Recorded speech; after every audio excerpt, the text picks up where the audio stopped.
მოგესალმებით, ეთერშია მედია კავშირი ობიექტივი. დღეს 4 შაბათია და ტრადიციულად 22 საათსა და 30 წუთზე შემოგთავაზებთ უახლოეს 1 საათს საუბრებს ეკონომიკაზე და ამჯერადაც განვიხილავთ კვირის საინტერესო და მიმდინარე მოვლენებს, რომელიც უკავშირდება ეკონომიკურ სფეროს.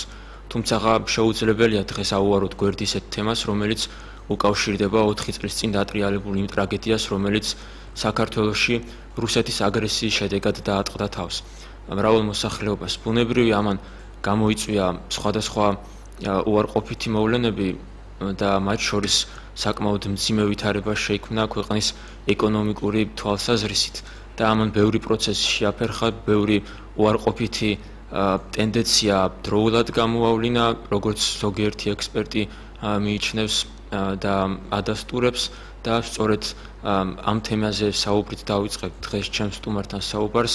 ჩემი სტუმარი კი გახლავთ მერაბ ჯანიაშვილი. მერაბ, მოგესალმები. მოგესალმებით. და მოდი შევაჯამოთ ის ტრაგედია, ის ასე რომ ვთქვათ, ცუდი ეკონომიკური სიტუაცია, რომელმაც შეუქმნა, თუმცა ზოგი ექსპერტი, როგორც მე აღნიშნე, მიიჩნევს, რომ ამან პირიქით დააჩქარა ბევრი უარყოფითი მოვლენის გამოვლენა ქართულ რეალობაში, რამაც ბევრი დარგი რაც რეალურად დღეს გვაქვს, ასე რომ ვთქვათ, გადაარჩინა საკმაოდ მსხვილ კრიზისს. შენ როგორ ფიქრობ და დღეს რა ვითარება გვაქვს? რა შედეგები მოგვიტანა ომმა? მოგესალმებით, მივესალმებით თქვენს მაყურებლებს, მენელს, მადლობას მოგახსენებთ მოწვევისთვის.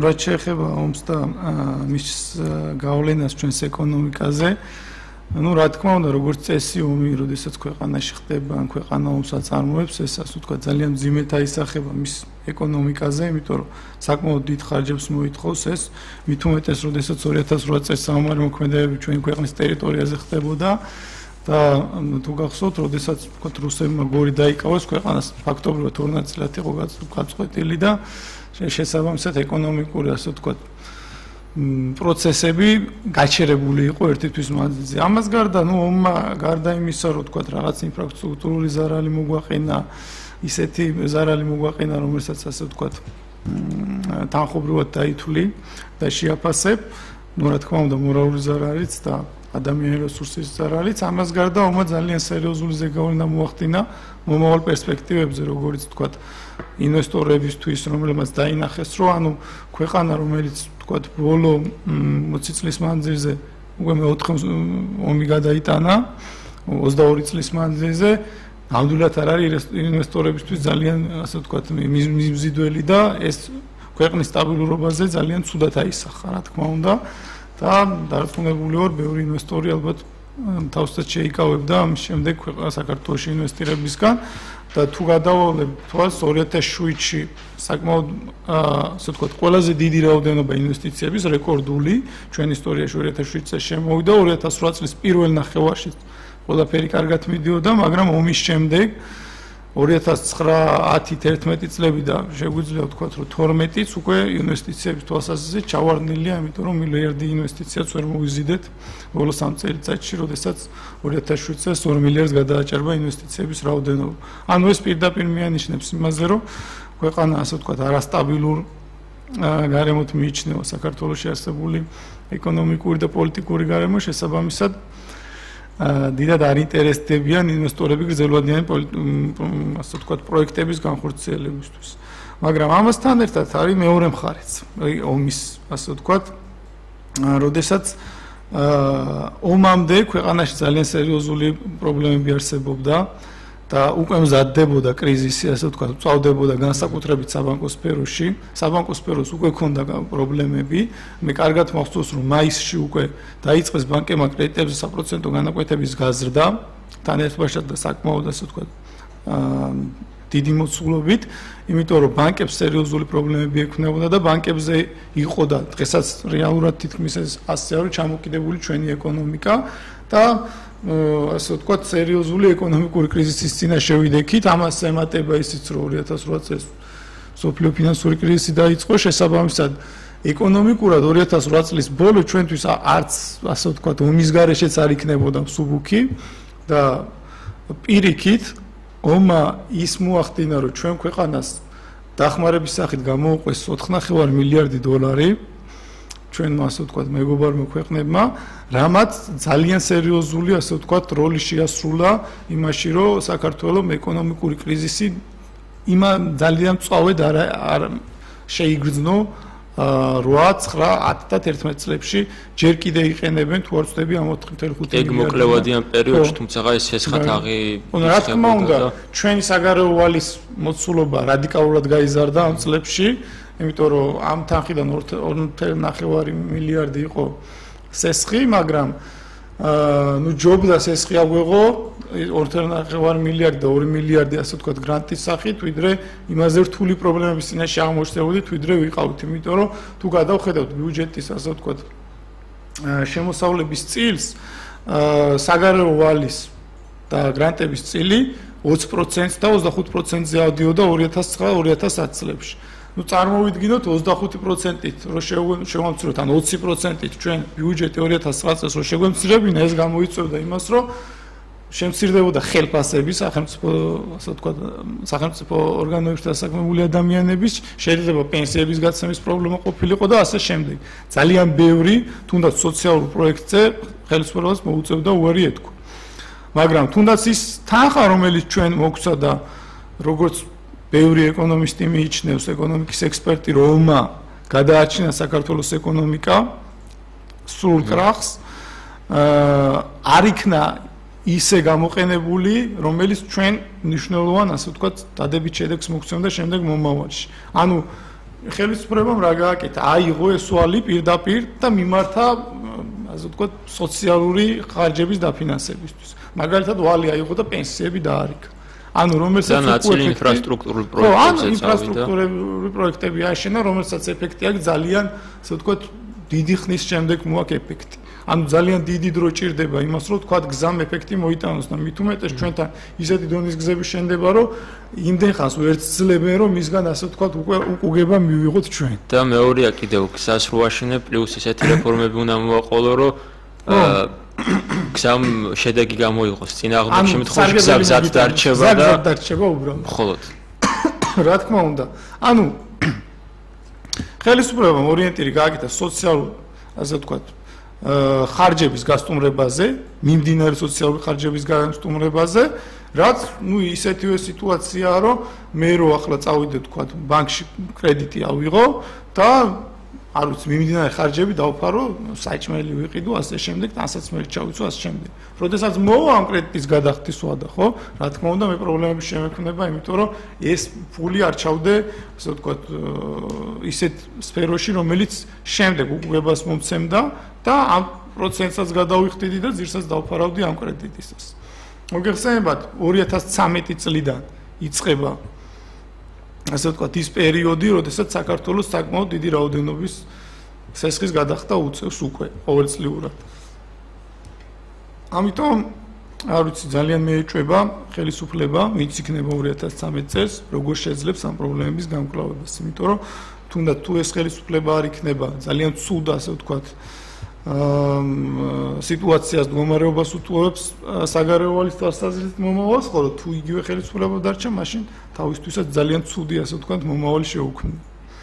ამიტომ არსებობს ორი ომის შედეგების ორი მხარე, ერთი რომ თვითონ ომმა და საომარმა საბრძოლო მოქმედებებმა მოიტანა ცუდი შედეგი და ამან ცუდი ზეგავლენა მოახდინა როგორც ტურიზმზე, ისე ინვესტიციების შემოდინებაზე და მეორე მხარე ეს არის, რომ ჩვენ ომის შედეგად მივიჩნიეთ, ასე ვთქვათ, მიგვიჩნია საზოგადოებამ, საერთაშორისო საზოგადოებამ დაზარალებულ ქვეყნად და გადმოგვცვა ძალიან დიდი დახმარება, რომელსაც მშვიდობის პერიოდში ჩვენ ვერ მივიღებდით და ამ დახმარებამ მნიშვნელოვანი როლი ითამაშა იმაში, რომ ჩვენ ძალიან ძიმე ეკონომიკური კრიზისში არ აღმოჩნდით. როდესაც ომის პერიოდში კრიზისი არ შეგვეხო, მხოლოდ ჩვენ ეს მაგ დროს იყო მთელი მსოფლიოს პრობლემა და განსაკუთრებით ზღვარზე იყო ევროპა კრიზისთან ბრძოლის საკითხში, რომელიც დღემდე ეს პრობლემა დგას ევროპის წინაშე და არა მარტო ევროპის, მაგრამ მთელი მსოფლიოს წინაშე დგას და განუწყვეტლივ მიდის დღემდე ფასების ზრდა უკვე განსაკუთრებით ბოლო პერიოდში ნავთობზე და ხორბალზე. როგორ ფიქრობ, აი ეს მსოფლიო ბაზრებზე ასეთი ცვლილება რამდენად აისახება ქართულ პროდუქციაზე საქართველოში და სამხმარებლო კალათას რამდენად შეეხება ჩვენთან? რა თქმა უნდა, საერთაშორისო ბაზარზე მიმდინარე მოვლენები ასახვას უნდა ჰპოვებდეს ჩვენს ქვეყანაში, თქვათ, რაღაცა პროდუქტის საცალო ბაზარზე. მაგრამ სამწუხაროდ თუ პრაქტიკას გადავავლებთ თვალს, უახლოეს ისტორიას დავინახავთ, რომ საერთაშორისო ბაზარზე მიმდინარე მოვლენებსა და საქართველოში არსებულ რეალობას შორის არანაირი კავშირი არ არის. თუნდაც იმ პროდუქტებზე, რომელიც თქვენ დაასახელეთ, ეს არის ნავთობი და ხორბალი.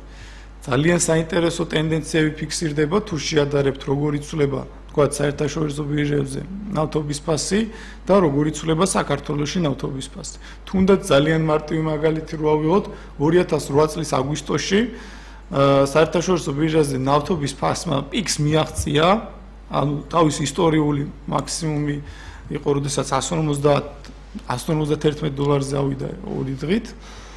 მაგრამ ამ დროს საქართველოში ნავთობი ბენზინი გაიაფთა 10 თეთრით ომის დროს.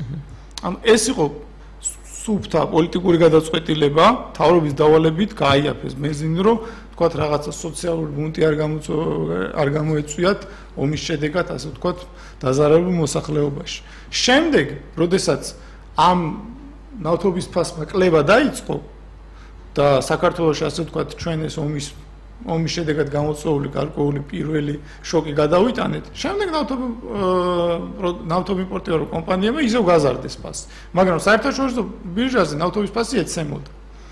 ამიტომ თუ გადავხედავთ დინამიკას საერთაშორისო ბაზარზე მიმდინარე მოვლენების და შემდეგ საქართველოს ადგილობრივ ბაზარზე მიმდინარე მოვლენების, ხო? არანაირი შესაბამისობა არ არის.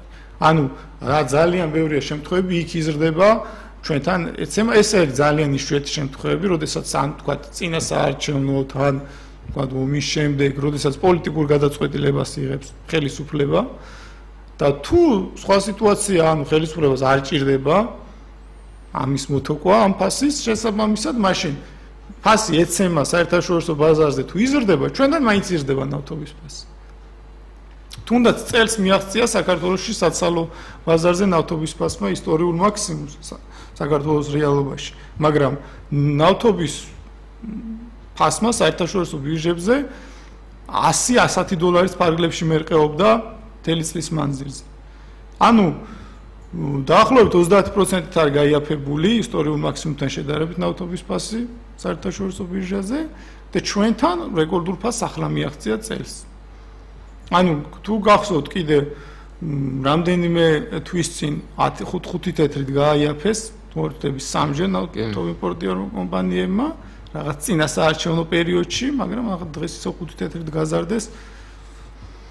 მაგრამ რის გამო ამას როგორც წესი ვერ ასაფუთებენ ხოლმე და ძალიან შორსაა რეალობასთან. ზუსტად ანალოგიური სიტუაცია ხორბლის ფასიც. თუ გახსოვთ 2010 წელს ჰქონდა ძალიან დიდი ინფლაცია, ორნიშნა ინფლაცია და მაშინ რატომღაც ეს ინფლაცია დააბრალეს ხორბლის ფასის ზრდას.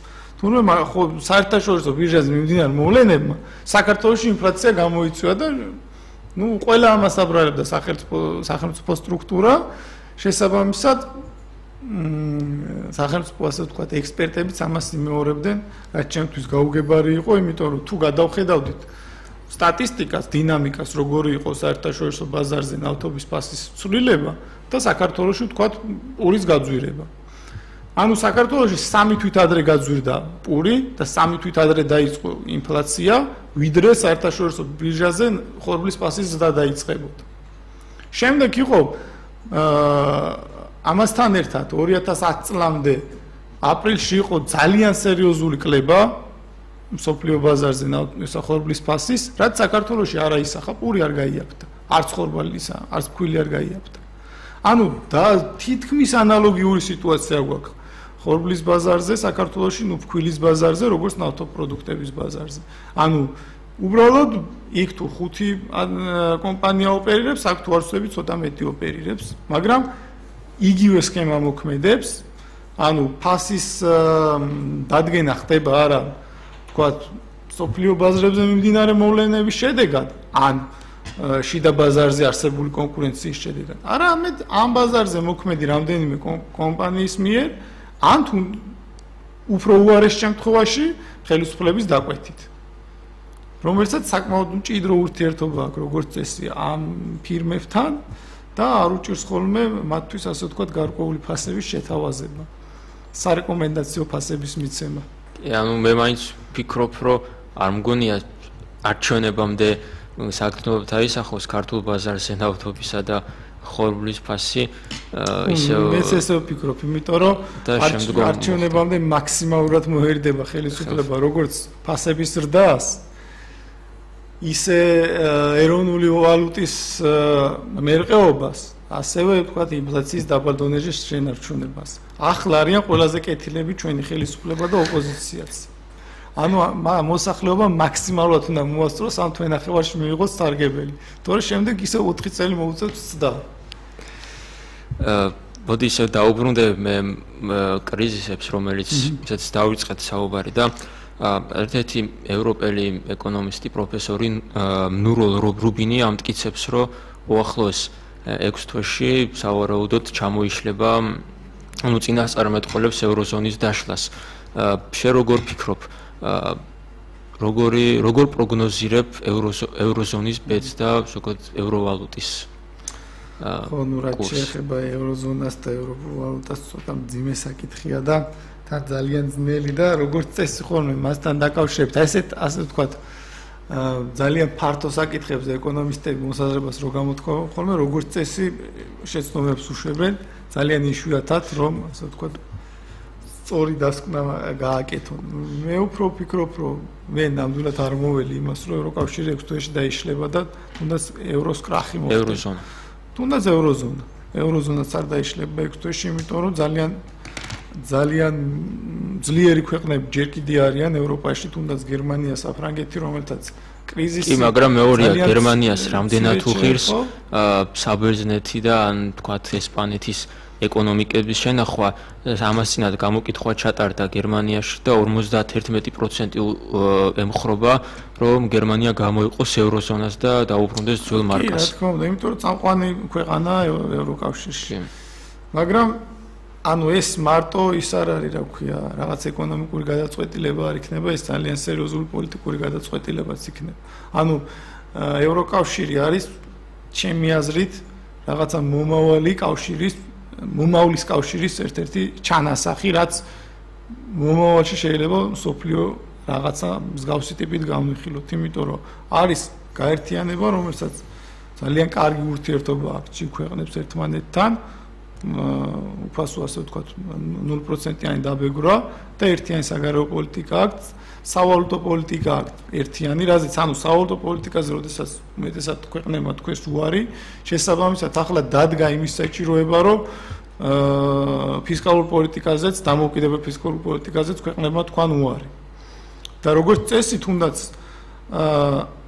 იმ ქვეყნებს, ვისაც პრობლემები შეექმნა ევროკავშირში, მათ პრობლემები შეექმნათ არა იმის გამო, რომ თქვათ რაღაცა ცუდი მოხდა განსაკუთრებული სოფლიოში, მათი ხელისუფლების გამო. იმიტომ რომ თუნდაც საბერძნეთში არის გარკვეული ნორმები ევროკავშირისაც აწესებს, თქვათ ევროკავშირის წევრი ქვეყნებისთვის, რომ ბიუჯეტის რაღაც მოთხოვნები დააკმაყოფილონ და როგორც აღმოჩნდა, საბერძნეთის მთავრობა წლები მალავდა, რომ ისი საბიუჯეტო დეფიციტი არა 3% და დაბალი იყო, არამედ ზოგჯერ 11%, 12 და 15-ზეც ადიოდა. ანუ ესე თუ მოიქცევა რომელიმე ქვეყნის მთავრობა, რა თქმა უნდა, ის კრიზისს ვერ გადაურჩება. მაგრამ თუ ცოტა გააზრებულად იმოქმედებენ, გადარჩებით. შემდეგ ამ ცოტა ხნის წინ თუ არ ვთქვი ერთი კვირის წინ წავიკითხე მე რომ სოფლიო ბანკი თუ ზუსტად აღარ მახსოვს ანუ ევროკავშირის ცენტრალური ბანკი თუ არ ვთქვი აპირებს რომ კრიზისში მყოფი ქვეყნების სახაზინო ვალდებულებები შეიცინოს. ანუ მან გადაწყვიტა რომ დაეხმაროს პირდაპირ ამ ქვეყნების ბიუჯეტებს, მაგრამ თანხა ჯერ არ არის გადაწყვეტილი როგორ დაეხმარება. ანუ მაქსიმალურად ცდილობს რა თქმა უნდა ევროკავშირიც, მისი სტრუქტურებიც, რომ არ შეექმნას ამ ასე ვთქვათ ვალუტას პრობლემები და ევროკავშირი არ დაიშალოს და წესით და რიგით ესეც უნდა მოხდეს, იმიტომ რომ ყველა კრიზისი თან ახლავს აღმასვლას შემდეგ და უბრალოდ როდესღაც უნდა მივიდეთ იმ ბოლო წერტილამდე, როდესაც დამთავრდება დაღმასვლა. მსმენელი ყავს ეთერში, შემოვიყვანოთ. დიახ, გისმენთ. გამარჯობა. მოგესალმებით. როგორც იძახიან ესე იგივე ეს პრობლემები შექმნილი ფინანსური ევროპასთან მიმართებაში დამოკიდებული იმასთან, რომ პრაქტიკულად ჩინეთი არის ერთ-ერთი მთავარი მონაწილე როგორც ესეთი მგლივი სახელმწიფო ეკონომიკურად ყოველგვარი ფინანსური სიძლიერეთა, რომელიც პრაქტიკულად არის მომარაგებელი მთელი ევროპის და ამერიკის და იქიდან გამომდინარე, რომ ამერიკა ეხმარებოდა ევროპის ქვეყნებს თავის ბაზარზე. მომარაგებელი რითი უკაცრავად? მომარაგებელი პროდუქცია საქონლის პრაქტიკულად იმიტომ რომ ევროპაში და ამერიკაში ბევრი ქარხანა გაქცევა, ბევრი რაღაც ფირმები ჩინეთმა შეიწყიდა, აზიატები ჩინეთი, მალაზია, ინდონეზია, სინგაპური, ტაივანი პრაქტიკულად ეს იყო რაღაც ფინანსური ტრიუმფი იმას დაკავშირებით, რომ გამოუშვათ ყველაფერი სწრაფად აიაფათ, რომელიც აღდგა. ამან გამოიწვია კრიზისი, იმიტომ რომ პრაქტიკულად გერმანიაში ევროპაში ყველა გამოსული ფულის ნიშნები პრაქტიკულად აკუმულირებას აკეთებს ჩინურ ბანკებში, იმიტომ რომ ჩინური საქონელი შედის, იქიდან ფული გამოდის და იმის გამო რომ ამერიკამ შეძუდა ევროპის ბაზრის მიცემა, ერთადერთი ეხმარება გერმანიას, იმიტომ რომ იქაც ძალიან მაგარი შიდაობა მიდის ამერიკის ბაზრის მოყვებით, იმიტომ რომ ევროპა ცდილობს რომ თავისი საქონელი არ გაასაღოს პრაქტიკულად ამერიკაში, არ გაასაღოს თვითონ შიგნით, მაგრამ შიგნით ძალიან ბევრი კონკურენტები აქვს, საფრანგეთი, იტალია, გერმანია, ინგლისი, ანარა და რუსეთი. რუსეთს მეღლათა გახსნა ეს პრობლემა, მაგრამ აი ამერიკა ცდილობს რომ თავისი პოლიტიკის გავლენიდან გამომდინარე სახელმწიფოები, ევროპული სახელმწიფოები, რომლებიც პრაქტიკულად ამერიკის პოლიტიკას ატარებენ ჩვენს კონტინენტზე, ისე როგორც საჭირო ევროპული დახმარებით, როგორც ამერიკაში იძახიან, უკვე უდავენ მას პრაქტიკულად მათთვის ბაზარს. ერთადერთი გერმანიას აქვს გახსნილი ბაზარი იმასთან დაკავშირებით, რომ ავტო რეწილობასთან დაკავშირებით ყველანაირად ხელი შეეწყო. და გამირო ის უფრო მაქსიმალურად არის გამდარი ამერიკის პოლიტიკის გამო ვიდრე საფრანგეთი, იმიტომ რომ საფრანგეთს პრაქტიკულად მოჭრილია ფორმები ამერიკის ბაზარზე. ისე არ ეხმარება ამერიკა ბაზარზე, როგორც გერმანია და ხომ არ არის ეს ერთადერთი იმისი მიზეზი, რომ მაინც და მაინც ქვეყნის აი ევროკავშირის დასწრას ხელს უწყობს, რომ ევროპა უკვე იმდენად არის ეკონომიკურად ძლიერი, მიუხედავად იმისა, რომ ინიციატორია და პრაქტიკულად ბევრი ახალი რაღაცის გამოგონებელი. ეს აღშველის იმაში, რომ პრაქტიკულად თავისი გადაეცემეს თუ არა დიდი სამხედრო არეალები, როგორც არის ან რუსეთი, ან ამერიკა, იმიტომ რომ ევროპას ჩინეთში ვეღარასტრი ვეღარშია. თუ პირიქით, ჩინეთმა თავზე არ დააყარა ყველაფერი და ინდონეზიამ და მალაზიამ და ასე შემდეგ. იმ განვითარებულ ბანკებს მეყოდება, რომლებიც გამოიტანეს თავიანთი ფირმები და ეხლა რადგან როგორც იძახიან ზოგიერთი ნახობს, რომ ამან დაუყვა ევროპა. მადლობა. ხო, ანუ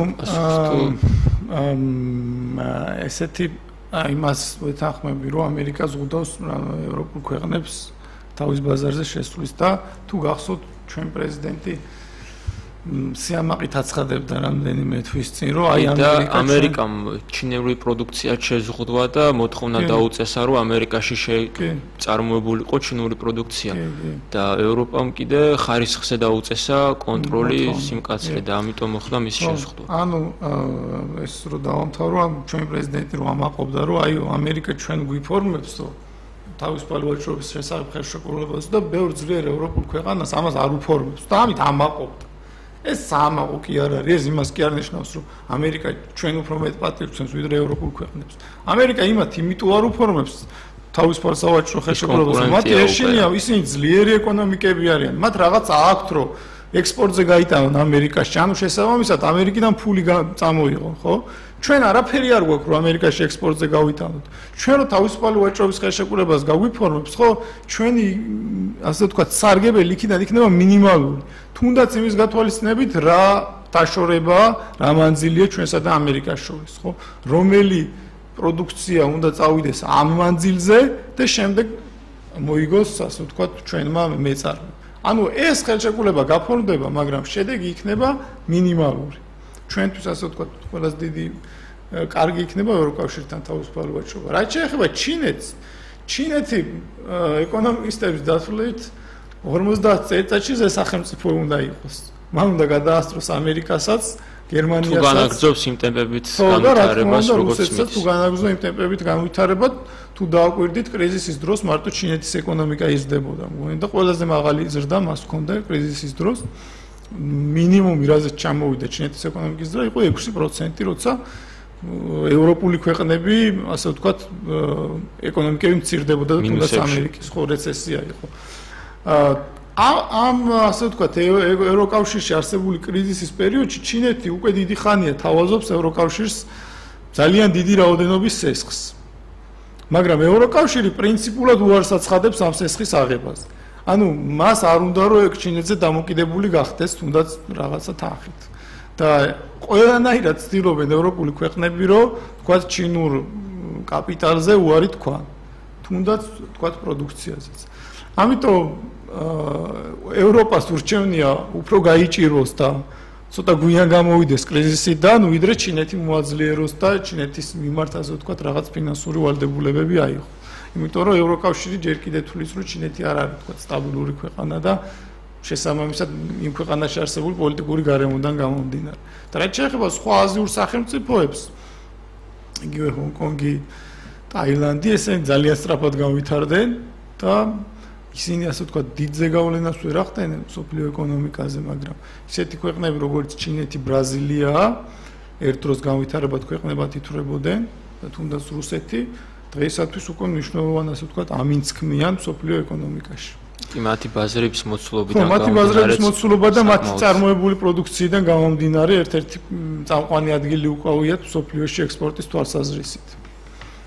შესაბამისად ალბათ 20 წელიწადში უკვე უფრო მნიშვნელოვანი სიტყვის მთქმელები გახდებიან ეს ქვეყნები ბაზარზე. ანუ თუ ერთი პერიოდი ევროკავშირის ასე ვთქვათ პოლიტიკა იყო რომ მაქსიმალურად გაეხსნა საზღვრები ყველა პროდუქციისთვის და ყველა ქვეყნისთვის, უმეტესად მიდიოდა იმისკენ პროცესი რომ გაფართოებულიყო ბევრი ქვეყანა შემოიყვანა ბევრთან დაეყარებინა ურთიერთობა, ახლა უკვე მიდის გარკვეულწილად საზღვრების ჩაკეტვა, გარკვეული მიმართულებით და გარკვეული სტანდარტების დაწესება.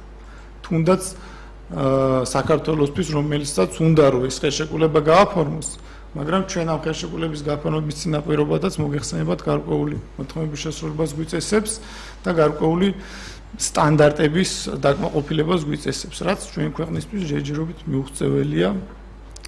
თუმცა ხელშეკრულება მაინც არსებობს, რომლის საფუძველზეც საკმაოდ ბევრი პროდუქციის შეტანა შეგვიძლია შეღავათიანი პირობებით, თუნდაც მსოფლიო სავაჭრო ორგანიზაციის პირობები ავიღოთ ან ევროკავშირთან გაფორმებული ხელშეკრულება, რომელსაც პრაქტიკულად ვერ ვიყენებთ და ეს ამით სარგებლობენ უფრო მსხვილი სახელმწიფოები, რომლებიც ჩვენთვის იმპორტულ საქონელს წარმოადგენს და ამით უფრო პრაქტიკულად ვერ ვიყენებთ, ზუსტადაც რომ ვერ ვიყენებთ.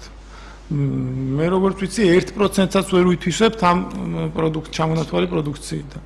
და ასევე არის ისეთი ფაქტები, რომ მაგალითად თურქეთი იყენებს ჩვენს ასე ვთქვათ კვოტებს, იმიტომ რომ მოგეხსენებათ თურქეთის გარკვეულწილად ჩინეთთან ასოცირდება, იმიტომ რომ მასაც ძალიან ბევრი უფასო ის დაბალფასიანი პროდუქცია აქვს, რამაც ევროპაში სერიოზული პრობლემები შექმნა და მას გარკვეული კვოტები დაუწესეს სხვადასხვა პროდუქციის ექსპორტზე ევროკავშირში. შესაბამისად თურქებს შემოაქვთ საქართველოში რაღაც პროდუქცია, იქ აწყობილი ჩვენს ეგრეთ წოდებულ თავისუფალ ეკონომიკურ ზონებში, რომელიც ყვავის და თურმე 10 კაცზე მაქსიმუმ დასაქმებული ალბათ თითოში 100 კაცი და იქაც თურქეთიდან ჩამოყვანილი ანუ რაღაც უცხოელები, აქ უბრალოდ საქართველოს მარკას აძლევენ და საქართველოსდან ექსპორტი გამოდის ეს, მაგრამ ჩვენ იმისგან არაფერი შედეგი არ გვჭება. მე დაუბრუნდები საქართველოს ეკონომიკას და ჩვენ ლარს, რომელიც ბოლო პერიოდია გამყარებას განიცდის და ეკონომისტები მიიჩნევენ, რომ ეკონომიკური ზრდისთვის და განვითარებისთვის ასურველია ქვეყანაში 60%-იანი ინფლაცია საშუალოდ, მაგრამ ჩვენი ლარი განიცდის გამყარებას, ხოლო ეკონომიკა, როგორც გვეუბნებიან, გვეზრდება. ალბათ ეს გამყარება გასტანს მინიმუმ ჩემი აზრით მაინც არჩევნებამდე, იმიტომ მაინც მოერიდებიან შეუძლებელია, ანუ ასე რომ ვთქვათ, მაინც გარკვეული მიზეზების გამო დაიწყოს ინფლაცია, თუმცა როგორ ფიქრობ, წლის ბოლოსთვის რას უნდა ველოდოთ ალბათ ინფლაციას? იცი რა არის ძალიან ძნელია პროგნოზების გაკეთება, როცა არ აპროგნოზდებათ გარემოში ვართ, იმიტომ რომ ხშირად მომხდარა რომ რაღაცა ისეთი არ აპროგნოზდებათ ნაბიჯი გადაუთმოს ხელისუფლებას ან ცენტრალურ ბანკს რომ ამას გამოეწვია ინფლაცია და შესაბამისად რომელიც ასე ვთქვათ ერთი თვის წინ წარმოუდგენელი იყო რომ დაგვენახა თუნდაც თუ გახსოვთ 2008 წელს რაც მოხდა სავალუტო ბაზარზე, როდესაც ერთ დღეში შავი პარასკევი უწოდეს იმას თუ არ ვწდები ეკონომისტებმა თუ მწვანე პარასკევი ლარი დაეცა 21 პუნქტით დოლართან მიმართებაში და 17 ევროსთან. სწორად მახსოვს. ანუ ეს იყო პირველი სავალუტო კრახი. ამიტომ ძნელია იმის თქმა რა იქნება წლის ბოლოს, მაგრამ დარწმუნებული ვარ მაქსიმალურად ეცდება ხელისუფლება რომ ინფლაცია შეინარჩუნოს ძალიან დაბალ დონეზე და ლარი იყოს სტაბილური. რაც შეეხება ლარის გამყარებას, როგორც წესი წლის მეორე ნახევარში და ანუ არის ესეთი ციკლები წელიწადში, როდესაც საქართველოს ბიუჯეტს უწევს ხოლმე საგარეო ვალის გასტუმრება. შესაბამისად, ეროვნული ბანკი ცდილობს დაამტყიოს იმ პერიოდში ლარის გამყარება, როდესაც ჩვენ საგარეო ვალის გადახდა გვიწევს. რა თქმა უნდა, საგარეო ვალი ჩვენ გვაქვს დოლარში და როდესაც ეროვნული ვალუტა მყარდება დოლართან მიმართებაში, საქართველოს შეუძლია უფრო ნაკლებ ლარად შეუძლია მეტი დოლარი იყიდოს, რა თქმა უნდა, ამით სარგებლობს ბიუჯეტი.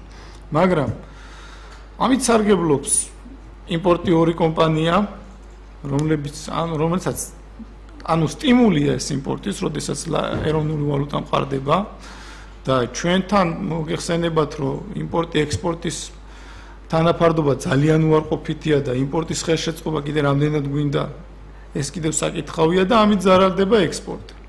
ისედაც მცირე ექსპორტი, რომელიც ასე ვთქვათ, იმის მაგივრად რომ ხელი შეუწყოთ უფრო და უფრო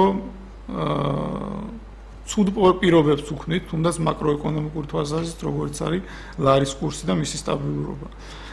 ამიტომ ლარის კურსი კიდე თუ გამყარდება, ამაზე ამდენად ვერაფერს ვერ ვიტყვი, მაგრამ ფაქტია, რომ ლარის კურსის გამყარება არ არის დიდად სასიამოვნო ფაქტი. თუნდაც გაუფასურება, როგორც ცნობილია, იწვევს ექსპორტის წახალისებას, მაგრამ თუნდაც ეს გაუფასურება ან გამყარება შეიძლება იყოს გამოწვეული ობიექტური ფაქტორებით, მაგრამ ეროვნული ბანკი იმისთვის არის, რომ ეს პროცესი ძალიან ნელა მოხდეს და ძალიან დროში გაწელდეს. თუ გამყარება იქნება, ისე უნდა გამყარდეს, რომ ადამიანებმა და ბიზნესმენებმა ვერ შეატყონ, რომ თქვათ ის კი არ მყარდება, უბრალოდ სტაბილურად მიიჩნიონ, ძალიან ნელა უნდა ხდებოდეს ეს. მაგრამ ჩვენთან როგორც წესი წლის მანძილზე ეროვნული ვალუტის კურსის გამყარება ან გაუფასურების ციკლი ალბათ 10-ჯერ 12-ჯერ იცვლება ხოლმე და ზოგჯერ თვეშიც კი ხდება ასეთი ცვლილებები. შეიძლება 3 დღე გამყარდეს 5 პუნქტით და მეორე 2 დღის მანძილზე 6 პუნქტით გაუფასურდეს. ეს რომელიმე განვითარებულ ევროპულ ქვეყანაში მოხდეს, საერთაშორისო ბირჟები დაინგრევა და რა ვიცი, რაღაცა კატასტროფა იქნება, მაგრამ ჩვენ შეჩვეულები ვართ ამას. ერთ-ერთი ბიზნესმენი აცხადებდა ადრე, რომ ჩემ კითხვაზე რამდენად ახდენს დეგავლენას არჩევნები და პოლიტიკური დაძაბულობა მათ საქმიანობას და ჩვენ უკვე იმუნიტეტი გვაქვს ასეთ პროცესებზე გამომუშავებული აქციები, არჩევნები, დაძაბული პოლიტიკური ვითარება, არასტაბილური ეკონომიკური გარემო. ხო, ხშირად ომი. ამაზე უკვე შეჩვეულია ბიზნესი, იმუნიტეტია გამომუშავებული, იცის რომ არასტაბილური გარემოა და ამ არასტაბილური გარემოს გამო მის ფასში გავკვეული მარჟა უჭირავს იმაზე მეტი, ვთქვათ, რაზეც შეეძლო თავისი პროდუქცია გაიყიდა. ანუ შესაბამისად საბოლოო ჯამში ეს არ იყოს მომხმარებელს, იმიტომ რომ არასტაბილური გარემოს გამო ბიზნესი ამ რისკებს წინასწარ ითვალისწინებს ფასში და შესაბამისად მომხმარებლისთვის პროდუქცია ზვირდება.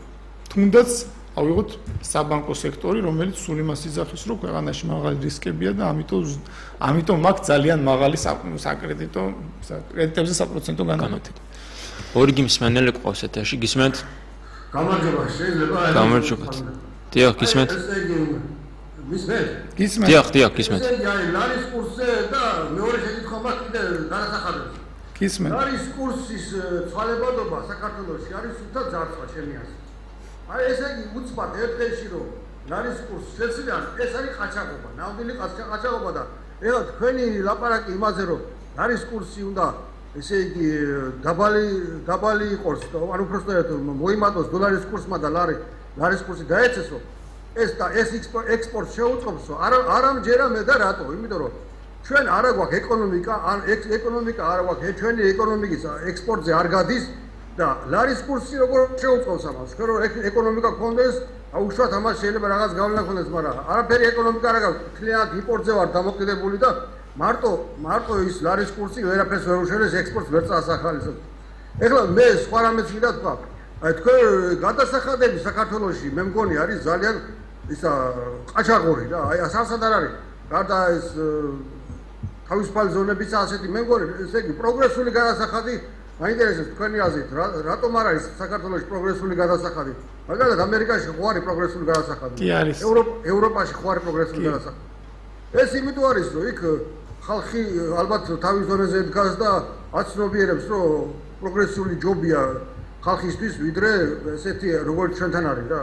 ეს ახლა მილიარდი რო აქვს შემოსავალი, ისიც 20% იხდის და 100 ლარი რო აქვს შემოსავალი, ისიც 20% იხდის.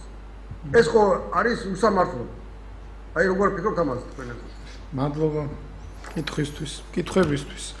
ხო, ნუ მოდი ლარით დავიწყებ, ლარის კურსის. რა თქმა უნდა, ლარის კურსის გაუფასურება მარტო ხელს ვერ შეუწყობს ექსპორტის გავითარებას და სტიმულირებას ერთი მერცხალი გაზაფხულს ვერ მოიყვანსო სწორედ ესეთი სიტუაცია, მას სხვა ბევრი რამე სჭირდება, მაგრამ მე ვთქვი, რომ ლარის გამყარება ძალიან ცუდ ეფექტს იძლევა ქვეყნის ეკონომიკაში. თუნდაც ის, რომ ჩვენი მოსახლეობის უმეტესობა არის დამოკიდებული საზღვარგარეთიდან გადმორიცხულ თანხაზე და ლარის კურსის გამყარებით ისინი კარგავენ თანხას.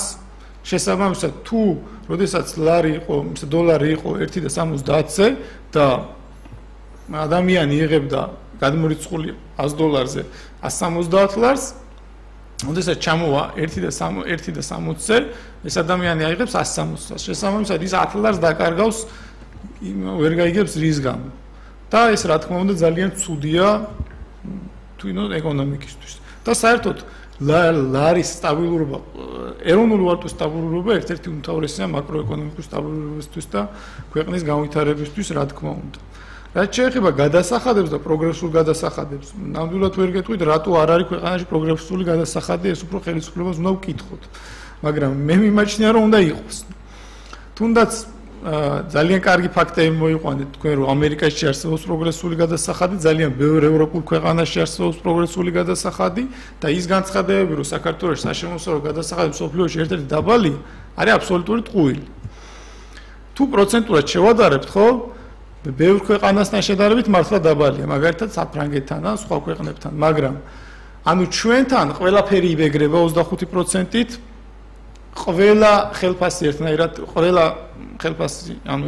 იბეგრება, საშემოსავლო გადასახადი 25%-ით და 20%-ით, 20-ით ბოდიში 25 იყო შემცირდა 20-მდე და თან ჩვენთან არ არსებობს დაუბეგრავი მინიმუმი. რაც ყველა ქვეყანაში არსებობს. არის ბევრ ქვეყანაში ესეთი სიტუაცია, რომ შენი ხელფასიდან გაწეული ჯანდაცვაზე ხარჯები, განათლებაზე გაწეული ხარჯები და კიდე სხვა ბევრი სოციალური ხარჯი არ შედის დასაბეგრავ, ასე ვთქვათ, ბაზაში. შესაბამისად, როდესაც იმ ფრანგს გამოუდის, როდესაც ის ფრანგი თქვათ იხდის დაახლოებით 30-35% საშემოსავლო გადასახადს, ის იხდის მისი ხელფასის მხოლოდ რაღაცა 30%-ზე ამ გადასახადს. მაგრამ ჩვენ ვიხდით ჩვენი ხელფასის 100%-ზე და თანხობრივი მონაცემებით თუ ერთი და იგივე თანხას ავიღებთ, ხო, ჩვენ უფრო მეტის გადახდა გვიწევს, ვიდრე თქვათ, რომელიმე ევროპული ქვეყნის წარმომადგენელს. შესაბამისად, ჩვენთან უფრო მაღალია. რაც შეეხება პროგრესულ გადასახადს, მოგეხსენებათ, ბენდუქიძის იდეა იყო ეს, რომ ქვეყანაში ყველა ადამიანი ერთნაირად უნდა იბეგრებოდეს, მაგრამ ძალიან საინტერესოა, რატო არ მიბაძეს ამ შემთხვევაში ამერიკას, სადაც პროგრესული გადასახადი უკვე წლებია არსებობს. ძალიან ბევრჯერ იყო რესპუბლიკური პარტია ხელისუფლებაში ამერიკაში, როგორც კონგრესში უმრავლესობაში, ისე პრეზიდენტიც ყავდათ, მაგრამ არასდროს არ უფიქრიათ მათ, რომ თუნდაც მათი ლიბერალური შეხედულების გამო ეს გადასახადის დაბეგრის პრინციპი შეეცვალათ. არ შესულა ფაქტია. მიუხედავად ამისა, ჩვენ გადავწყვიტეთ, რომ ყველა ადამიანი თანაბრად უნდა დაიბეგროს მაგრამ იმას არ ვაქცევთ ყურადღებას, რომ სწორედაც რომ 1000 ლარის 20% და 20 ლარის 20% ორივე 20%-ია, მაგრამ 1000 ლარის შემთხვევაში არსებული 200 ლარი უფრო ნაკლებს ნიშნავს იმ ადამიანისთვის, ვიდრე 100 ლარის შემთხვევაში არსებული 20 ლარი. ხშირად დასაბეგრი თანხას ჩამოყავს სახელმწიფო განაკვეთი მინიმალურზე დაბლა და ხშირად უფრო მძიმე ვითარებაში ვარდებიან ის ოჯახები, რომლებიც დაბალ და საშუალო შემოსავლიანებად ითვლებიან და ასეთი შემოსავლები, ასეთი დაბეგრვა ძირითადად მათ ოჯახებს აზიანებს და მე მაინც ვიტყოდი, რომ ალბათ უმჯობესია ქართულ ეკონომიკაშიც დანერგულიყო პროგრესული გადასახადი. სასაცილოა, რომ საარსებო მინიმუმზე დაბალი ხელფასი 20%-ით რო დაბეგრო. ანუ იძახის შენ რომ ადამიანს აქვს იმაზე ნაკლები შემოსავალი, რაც მისი არსებობისთვის არის საჭირო. და მაინც თანხას ართმევ იმისთვის, რომ ბიუჯეტში 20 ასე ვთქვათ 20% შეიტანო. და პრაქტიკულად ბევრი სოციალური ოჯახი დახმარებებს იღებს შემდგომ კიდევ. შემდეგ დახმარებებს იდუღოს, ანუ პრაქტიკულად იგივე თანხას აბრუნებენ, ან იმაზე მცირეს გაცილებთ. ამას რამხელა ისა აქვს, რა ვქვია, ხარჯები აქვს, რომ ეს თანხა სანამ მივა ცენტრალურ ბიუჯეტში, შემდეგ იქიდან სანამ გამოიყოფა და ისევ ამასთან დაბრუნდება, რამხელა ბიუროკრატიას გადის.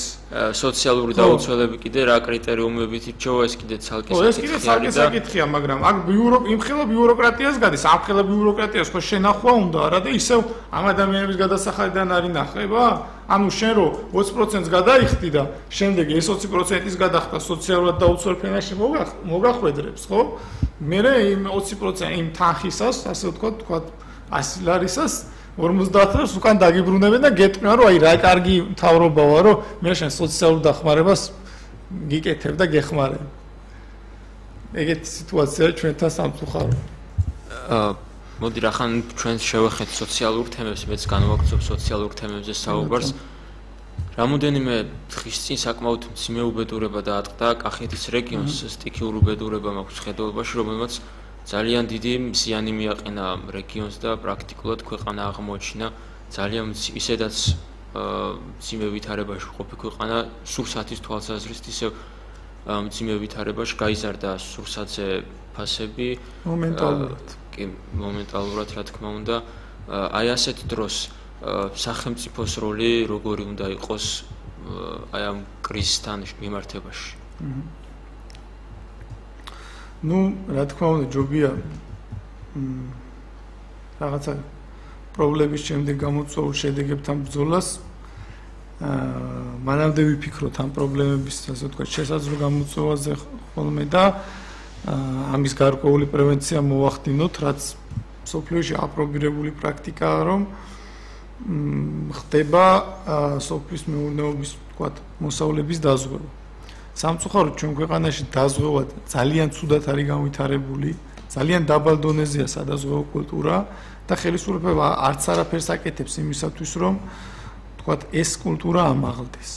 რატომღაც მიაჩნია ხელისუფლებას, რომ თუ ბევრ ადამიანს მიცემს ძალიან დაბალფასიან ფაქტობრივად შედეგის არანაირი შედეგის მომტან დაზღვევას ის ამით სადაზღვევო კულტურას ქვეყანაში აამაღლებს, ეს აბსოლუტური ტყუილია და პირველ რიგში თუ ხელისუფლებას უნდა რომ სადაზღვევო სფერო განავითაროს, ან თუნდაც სოფლის მეურნეობას დაეხმაროს, რატომღაც წინა საარჩევნოდ რო გაახსენდათ ყველა სოფლის მეურნეობა და ზოგი 1 მილიარდის ჩადებას აპირებს, ზოგი 4-ის და ზოგი რა ვიცი მეტის მგონი კიდე.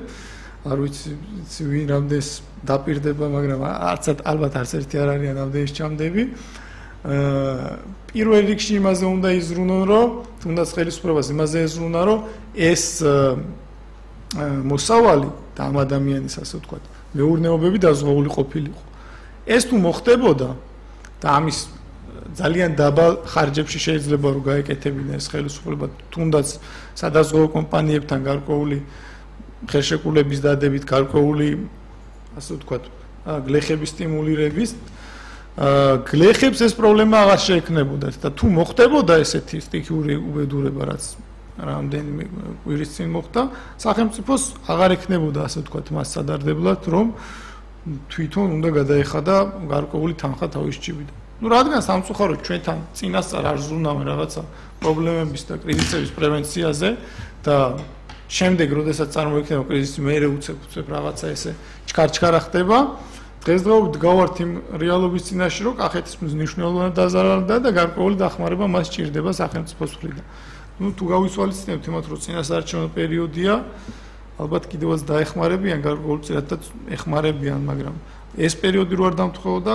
ძალიან ეჩვენება რომ რამე დახმარება მიეღოთ ამ ხალხს ნუ მნიშვნელოვანი თუნდაც ძალიან საინტერესოა ის რომ პრეზიდენტი გამოვიდა და ბიუჯეტში ცვლილებების შეტანა მოითხოვა იმის გამო რომ ამ ხალხს დაეხმარონ კახეთში ჯერ ერთი პრეზიდენტს არ აქვს ამის უფლება რომ ბიუჯეტში ცვლილებების შეიტანოს და პარლამენტმა უნდა დაამტკიცოს ძალიან სასაცილო სიტუაცია წარმოიქმნება და პარლამენტს რო უარი ეთქვა ბიუჯეტის შეცვლაზე იმიტომ რომ ბიუჯეტი არ არის რაღაცა პრეზიდენტის პირადი ჯიბის ბიუჯეტი რომლის პრიორიტეტები შეუძლია ყოველდღე ცვალოს და არ შეიძლება ბიუჯეტის ასე ვთქვათ ქვეყანაში მიმდინარე მოვლენების მებრძოლა არის ქვეყნები, სადაც 3 წლიან ბიუჯეტებს გეგმავენ და ჩვენთან 1 წლიანი ბიუჯეტი ვერ დაგვიგეგმავს, ისი არ გასულა 1 წელი, რომ ბიუჯეტში ცვლილება არ შეგვეტანა. ყოველთვე რამოდენიმე ცვლილება შედის. რამდენი ცვლილება შედის ხოლმე როგორც წესი და ეს რა თქმა უნდა საშინელება ჩვენი ფისკალური პოლიტიკა არის ძალიან ცუდი. ეს იმაზე მეტყველებს, რომ ჩვენ დაგეგმა არ შეგვიძლია.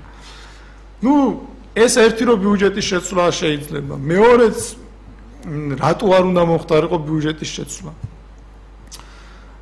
გვაქვს ბიუჯეტში სხვა მუხლები, სხვა ხარჯები, სხვა მუხლები უკაცრავად, რომელიც არის ბიუჯეტის 12% დაახლოებით. ანუ, როდესაც წლის დასაწყისში სამინისტროები გეგმავდნენ ბიუჯეტთან თავიანთ ასე ვთქვათ, წლიურ პროგრამას, იძახდნენ, რომ ჩვენ ამდენი თანხა არ ვიცით ჯერ ზუსტად რაში დავხარჯავთ, მაგრამ გვჭირდება და იყოს. ანუ, წესით და რიგით ამ სხვა ხარჯებიდან უნდა აიღოთ ეს თანხა და აღარ დაჭირდებოდათ მგონი დიდი ცვლილებები და დაეხარჯათ ამ ასე ვთქვათ არსებული პრობლემების ლიკვიდაციისთვის. მაგრამ ალბათ ის სხვა ხარჯები უკვე დახარჯულია შესაბამისად რაღაცა სხვა მიმართულებებს მოაკლეს. მაგრამ ამასაც რომ თავი დავანებოთ, სწორედ ასე ვთქვათ სტიქიური უბედურებებისთვის და ქვეყანაში რაღაცა გაუთვალისწინებელი მოვლენებისთვის არსებობს მთავრობის და პრეზიდენტის ფონდები, რომელიც არის 50 მილიონის და ძალიან საინტერესოა რომ კაპიკი არ გამოიყო ამ ფონდებიდან ამის დასახმარებლად. არა, აღნიშნეს რომ ფონდში თანხა აღარ იყო, ანუ გახარჯული იყო ეს ფონდი. ახლა ეს როგორი სიტუაციაა, იცით რომ ზუსტად არ მახსოვს 2000 წელს იყო თუ 2009 წელს რომ 25 მილიონები დაამტკიცეს წლის დასაწყისში სარეზერვო ფონდები და ნუ რა თქმა უნდა ბიუჯეტის ცვლილებები შევიდა და კიდე 25 მილიონით იზრდებოდა და ფინანსთა მის კითხა რომ იქ ოპოზიცია ვინც არის პარლამენტში რომ რატო იზრდებაო რომ ბიუჯეტებიო და იმიტომ რომ უკვე დახარჯულია. ესეთი კარგი პასუხი ჯერ არ მომისმენი. ანუ ის 25 მილიონი უკვე დახარჯაო პრეზიდენტმა და მთავრობამ და აბა რა ვქნათ უფულოდ ხო არ დავტოვებთ. პრაქტიკულად ეხლა ისევე პასუხი გასცა გვინდაძე, როდესაც მსგავს შეკითხვა დაუსვას, რატო არ არის რომ ყველაფერი რაც არ არის საიდუმლო გეტყვით, მაგრამ როგორც ჩანს საიდუმლო აღმოჩნდა მაინც მთავარი ნაწილი. ხო დაიხარჯა, მაგრამ რაში დაიხარჯა არ ვიცით და წესით და რიგით ამ ფონდების მიზანი ეს არის რომ სტიქიური უბედურებების დროს დაეხმარონ მოსახლეობას და რა ვიცი რაღაცა პრობლემების აღმოფხვრაზე იზრუნო და არა ის რომ გადახედო პრეზიდენტის ფონდის და მთავრობის ფონდის ხარჯებს არ ვიცი ყველაფერი ფინანსდება სტიქიური უბედურებებისა და გაუთვალისწინებელი ხარჯების გარდა. ნუ თუ ის ითვლება გაუთვალისწინებელი ხარჯად რომ რაღაც კონცერტს აფინანსებს ხოლმე პრეზიდენტი ბათუმში არ ვიცი, შეიძლება ამასთვის ხელისუფლება გაუთვალისწინებელი ხარჯად, მაგრამ ფაქტია რომ ამ ფონდების მნიშვნელობა სულ სხვა და სულ სხვა მიზნით და სულ სხვა მნიშვნელობით იხარჯება. გამომდინარე აქედან ძალიან საინტერესოა მე რა ასე ვთქვათ შედეგებსაც და ნაბიჯებსაც დგამთ ჩვენ ხელისუფლება და მაგიტომ უწევთ თვეში